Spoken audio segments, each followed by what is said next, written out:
or August 1st, 2020.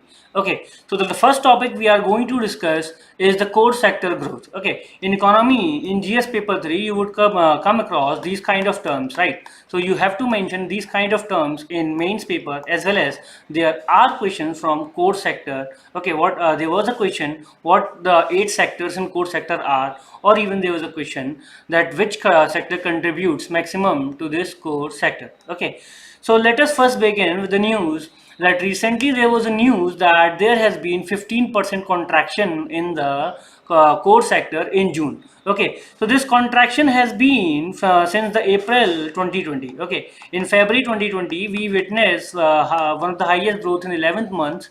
Okay, in Feb 2020 it was 5.5% growth in the core sector, but from April, because of this lockdown and COVID-19 crisis, led to a sharp fall, a sharp decline or a contraction, right? So this month, June, we witnessed a 15% contraction, though there has been a recovery, as this fall or this decline was 22% in the month of May. And this data is released by Commerce Ministry, right? This data is released by Commerce Ministry. And this core sector includes 8 sectors, right? These 8 sectors are coal, oil, crude oil, natural gas, refinery products, fertilizers, steel, cement, and electricity, right? And these core sectors, they overall form this 40.2% approx of the IIP, Index of Industrial Production, right? This Index of Industrial Production is used by CSO under MOSPI, okay, so Central Statistics Organization under Ministry of Statistics and Program Implementation, to rate or to give the index of growth of industries in India, right? This IIP is used for this, and this core sector forms the 40.2%, around 40.2% of this IIP. So the fertilizer sector is being the higher, the torch bearer for now, as it has seen a 4.2% growth. It is being the only sector which has seen a growth, and it is in the backdrop of the rise in agriculture sector due to good monsoon, right? It is the backbone of Indian economy, and good monsoon has led to predictions or expectations that there would be bumper kharif crop, right? Bumper kharif crop, which would provide stimulus, required stimulus for the agriculture sector, which is believed to be around for 4% growth, as we have expected in the budget, right? So what we are witnessing, also there is a now other than this fertilizer sector, all other sectors have witnessed decline or a fall, right? So the sectors like steel, cement, then refinery is the greatest contributor in this core sector growth, right? So there has been a fall of 9% in the refinery sector, while the steel sector has witnessed the sharpest decline, as 33% drop. It is in the backdrop that industries are not working to their potential, right? So this has led to great decline in demand of steel, especially the automobile sector. Okay, the automobile sector is suffering, and we have seen very meager growth in automobile sector, and it was also in the pre-pandemic reign. Okay, so yes, electricity sector, which is the second largest contribution, has also witnessed a drop of 11%, and this has been the scenario in Indian economy. There is another major news, which is the fiscal deficit. Okay, so the budget 2020-21 targeted the fiscal deficit to 33.5%, right? But the recent figures from the first quarter of this year, financial year 21, we have witnessed a 6.62 lakh crore. Okay, 6.262 lakh crore of deficit, and this is around 83% of the targeted or budgeted target. Okay, so this shows that there has been a crucial decline in revenues. Okay, there has been a very sharp decline in revenues of the government, and on the other hand, government has been catering to additional borrowings, okay, to meet its demand. Like recently we saw that the central government was unable, or they were finding it difficult to compensate the GST share. Okay, the GST share of states. Okay, the GST compensation for states. So center has to take additional loans to fulfill its plans, okay, fulfill its promises. So what is happening, the experts have predicted that there has this fiscal deficit may go up to 8% of GDP, right? This may go up to 8% of GDP, which is definitely not a promising thing, right? This shows that we are moving towards an economic crisis further. Okay, and the revenue, in terms of revenue, the government has expended in the first quarter almost 27% of the budgetary estimates for the financial year 21. Okay, but only 7% of the estimated revenue has been collected. Only 7% of the full year revenue estimated in the budget 2021 has been collected. Okay, the situation is going grim. Okay, so government needs to make alternative plans for better management of economy.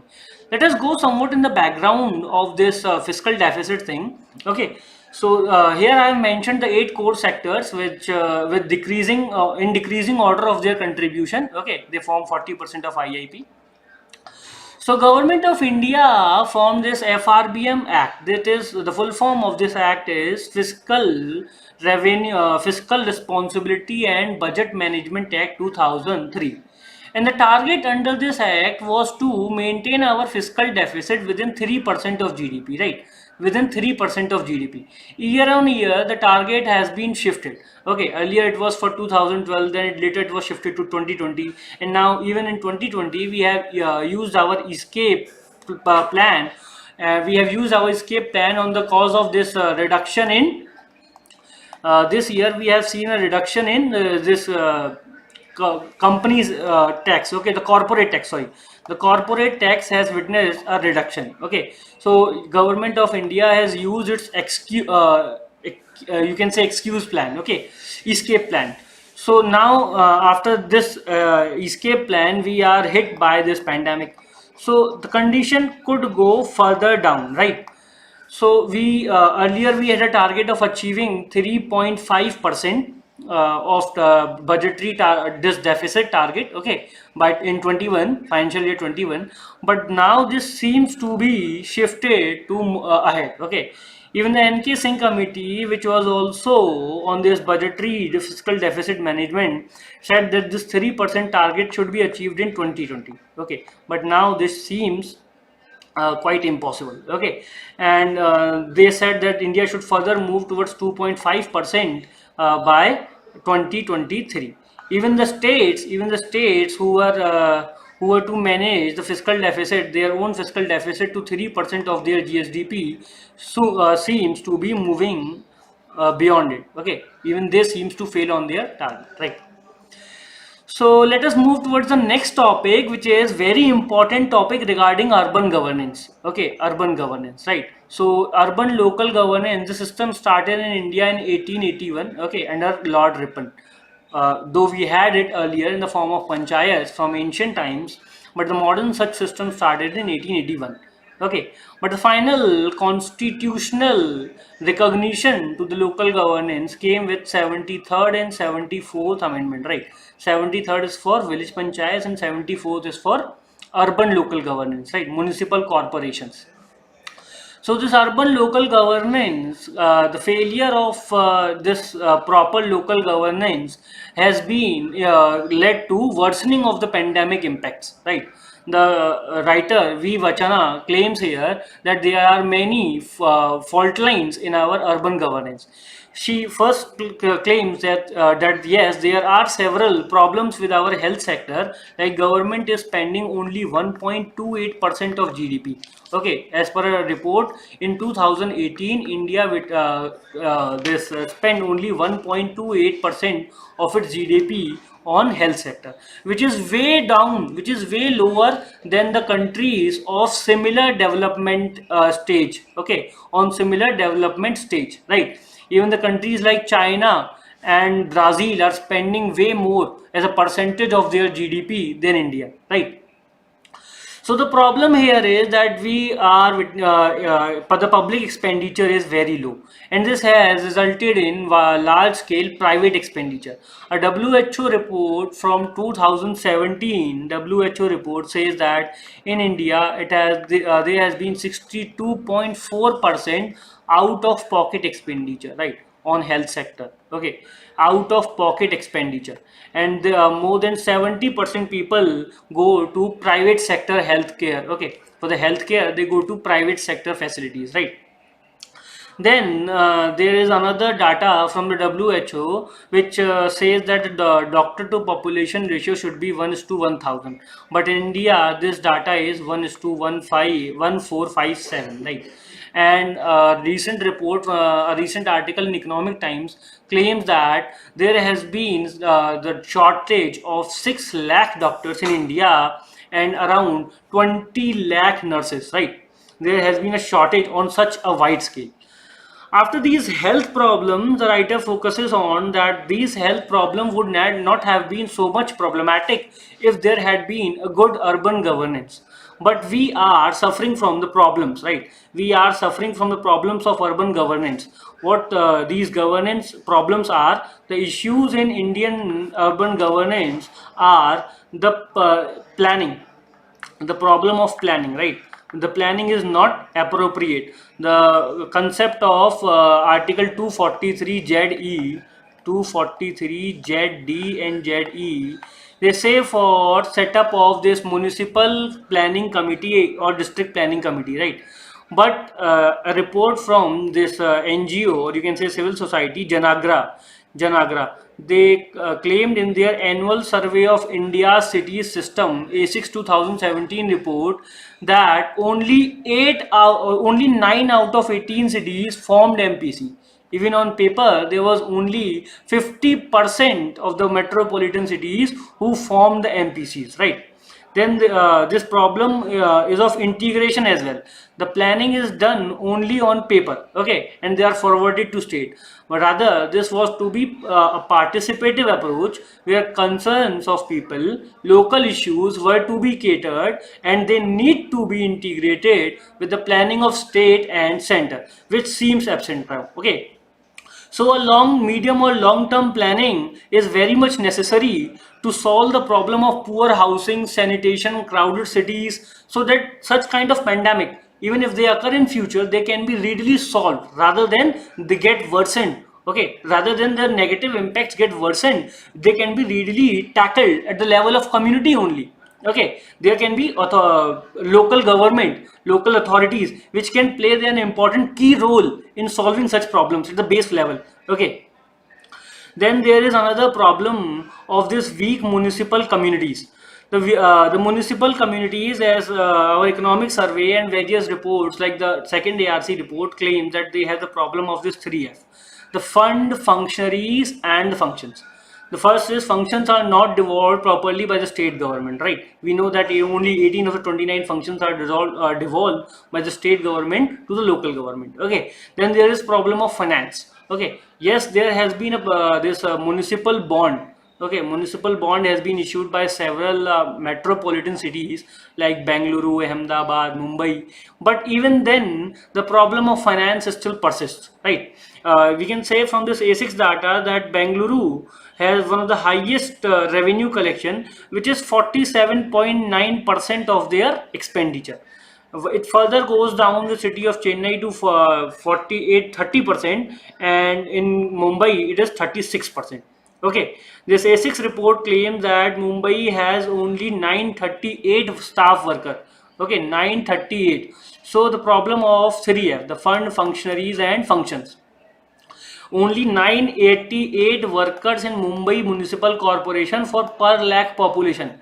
And this figure, if we compare it to the global standards, the Johannesburg has around 2900 workers per lakh population, while the city of New York has around 4500 workers per lakh population. So India, we need to improve on the funds, on the functionaries, and even on the devolution of function to the local government for their improvement. Then another problem is the authority, the local government authority, right? We are talking about the mayor and the fragmented governance. So yes, the article is long, but it covers the problem of our urban local governance. We can entirely cover in this one article the entire issues of local governance, how they can be tackled. So it is important. It is very important article, right? So the weak mayor authority, the elected mayor is toothless. He has very little power to act, and the appointed commissioners hold most of the powers, right? Most of such action taking powers are with the appointed governors. And even then the tenure of mayor is very short term. Okay, short term tenures are there, in which effective steps cannot be taken, or it is difficult to take some effective steps in such a short tenure. It is only 2.5 years for the Mumbai mayor and merely 1 year for the mayors of Delhi and Bengaluru. So we cannot see a long term planning by a mayor. Okay, an elected mayor cannot perform better, take better actions in such scenario, right? Yeah, then there is problem of this fragmented governance. Like there is presence of these parastatal agencies for water, like Delhi Jal Board. Okay, then municipal corporation of MCD. So they are working for water. So there are different parastatal agencies which directly reporting to state government, and they are not working under with this local governance. So they are out of control of local governance. So their working cannot be, or the local governance cannot be held accountable for these kind of services, right? Then there is one more problem. This A6 reports very well mentions about the citizenship participation. The area sabhas or the ward committees are absent in many of our metropolitan cities, and we need to improve on them. Okay, we need to improve the public participation so that transparency and accountability can be improved. If we had public participation in this corona pandemic, what would have been positive? There could have been a better targeting of beneficiaries, right? Providing better aid, co-opting for community-based contact tracing. Okay, people would have to trace the contact themselves. They would have asked their neighbors to follow the quarantine norms, right? They would have there had been the collaboration with civil society, which have worked better for handling of this pandemic, right? So there has been one another problem, that we are only working with these metropolitan cities. Okay, the conglomeration in India, the focus is on metropolitan cities. The reason, because they have almost 40% of, they form 40% of India's GDP, and the emerging city become very much part of these already existing metropolitans, right? For example, a McKinsey report in 2012 claimed that 54 metropolitan cities form 40% of Indian GDP, which will be half of India's GDP by 2025. So here what we need to focus is, we also need to focus on those emerging cities. Okay, we also need to focus on those emerging cities so that they can better develop. Okay, the planning can be arranged for them, so that they do not come to the normal state we consider for the metropolitan cities today, the crowdedness, the insanitation, the health problems, so that the emerging cities could be planned for their future, right? Then we need, the writer says that we need to take examples from the global practices, right? Global practices. Some recent examples are from Tokyo Metropolitan Governance and the UK, which have done very well, and they have we can emulate, right? We can emulate such practices for which can suit our local conditions, right? So we need to take help from global examples in improving our local urban governance. What we can do, we need to be ready, right? This pandemic may be an indication that there are future pandemics, coming of future pandemics is there. Okay, so like climate change, natural disaster, which can come anytime, right? So we need to be prepared for any kind of disaster. Okay, so our cities, okay, as the SDG says, SDG 11, the Sustainable Development Goal 11 says, we need to make our cities resilient. Okay, we need to make our cities resilient, and a governance is very much important part to make our cities resilient, right? So what we can do, we can improve, there can be a paradigm shift, like empowered mayors with 5-year tenure, decentralized ward level governance, agency coordination, interagency coordination with these parastatals, and this city government. There can be, this pandemic could become an opportunity for introspection. I think this topic has been quite big, but it is very important topic, right? So the next of our topic is this three bill. Okay, the bill for three capitals in Andhra Pradesh, and this has been, the governor of Andhra Pradesh has given the nod for this bill, and the Andhra Pradesh government claimed that such kind of three capital system would improve or would lead to inclusive development, inclusive spatial development of the state. So they have come out with the three capitals, the judicial capital being Kurnool, the executive capital being Visakhapatnam, and Guntur being the legislative capital. Here we have city of Amravati, which would become the legislative capital, right? So Visakhapatnam, Amravati and Kurnool are going to be the three capitals of Andhra Pradesh. Okay. Then the next topic is also a simple one. It is about the city of Sylhet in Bangladesh, right? So recently what happened, Indian firm L&T and the Chinese firm BUCG, right? They filed a bid for the tender for Sylhet International Airport. But as this Dhaka foreign minister, Bangladesh foreign minister claims that Indian bid was costly, and yes, Chinese have better technical expertise in the field of infrastructure, so the contract was awarded to Chinese BUCG company, right? The problem here is the security threat that China poses on this location of Sylhet, which is very much located near our northeast. Okay, so there could be security concerns when we have a staff of a Chinese firm working so close to Indian border, especially the northeastern region. So there could be security concerns for India in near future, right? So we need to tackle them. We need to improve our relation with our neighbors like Bangladesh, Nepal and Bhutan, so that our security concerns could be managed. Okay, because yes, India's security and sovereignty is very much important, and this need to be at the forefront in our diplomatic relation. And yes, we need to improve our diplomatic capabilities, especially to deal with our neighborhood. Okay, the last topic I am going to consider is the foster care scheme started by the state of Maharashtra. Okay, so with this Juvenile Justice Care and Protection Children Act 2015, orphan children are taken care of in orphanages, right?